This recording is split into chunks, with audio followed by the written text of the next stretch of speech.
देशातील सर्वात रुंद म्हणून ओळखले जाणारे दोन बोगदे नाशिक जिल्ह्यातील इगतपुरी जवळील कसारा घाटात विक्रमी वेळेत पूर्ण करण्यात आले आहेत। नांदगाव सदो ते वशाळापर्यंत 8 किलोमीटर लांबी असलेल्या दोन बोगद्यांचे काम विक्रमी वेळेत पूर्ण झाले आहे। मुंबईहून नागपूरला आणि नागपूरहून मुंबईला जाण्यासाठी इथे दोन वेगवेगळे बोगदे तयार करण्यात आले आहेत। इगतपुरी जवळचा कसारा घाट भेदून हे बोगदे तयार करण्यात आले आहेत। शिवाय या दोन्ही बोगद्यांची लांबी 8 किलोमीटर लांब तर रुंदी तब्बल 17.5 मीटर इतकी असून हे बोगदे देशातील 4थ्या क्रमांकाचे ठरले आहेत। महाराष्ट्र समृद्धी महामार्ग हा एकूण 704 किलोमीटरचा एक्सप्रेसवे आहे। यामध्ये टोटल 16 पॅकेजेस आहेत आणि आपण जिथे आता उभे आहोत हा पॅकेज 14। इकडे एफकॉन्स इन्फ्रास्ट्रक्चर लिमिटेड ही कंपनी काम करत आहे।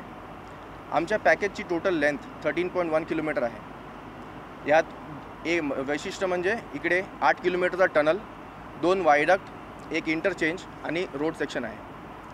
आणि आत्ताच आम्ही एक माइलस्टोन अचीव केला आहे, तो म्हणजे डे लाईट, म्हणजे आम्ही टनलची एक्सकवेशन जी आहे ती पूर्ण केली आहे। या टनलचा विड्थ आहे 17.6 मीटर्स आणि वर्टिकल क्लिअर हाईट आहे 9.1 मीटर्स। या टनलचा खोदकाम आम्ही सुरू केलेला सप्टेंबर 2019 मध्ये आणि आता सप्टेंबर 2021 मध्ये आम्ही या टनलचं खोदकाम पूर्ण केलं आहे आणि हा एक रेकॉर्डच आहे।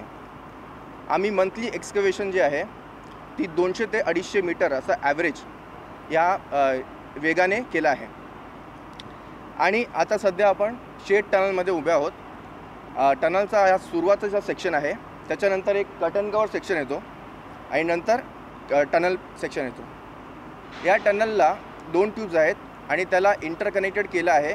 26 क्रॉस पॅसेजेस आम्ही दिले आहेत, ते पण 300 मीटरवर डिस्टन्स आहे त्याचा सेंटर टू सेंटर।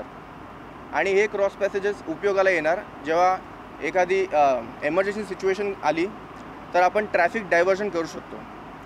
आणि आता सध्या आमचं 90% काम हे टनलचं कंप्लीट झालं आहे आणि आता MEP वर्क्स आणि पेवमेंट हे 2 कामं राहिली आहेत।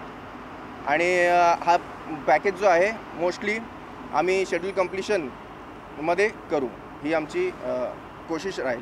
तब्बल 1,500 कामगार आणि 150 अभियंत्यांच्या टीमने बोगद्यांचे हे काम यशस्वी केले आहे। या बोगद्यांच्या कामाचे एक वैशिष्ट्य म्हणजे हे काम सुरू असताना कोणताही अपघात झालेला नाही। दिलेल्या कालावधीच्या आधी आणि कमी कालावधीत काम पूर्ण झालेला हा पहिलाच बोगदा आहे। त्यामुळे या बोगद्याची राज्यातच नव्हे तर देशभरात चर्चा सुरू आहे।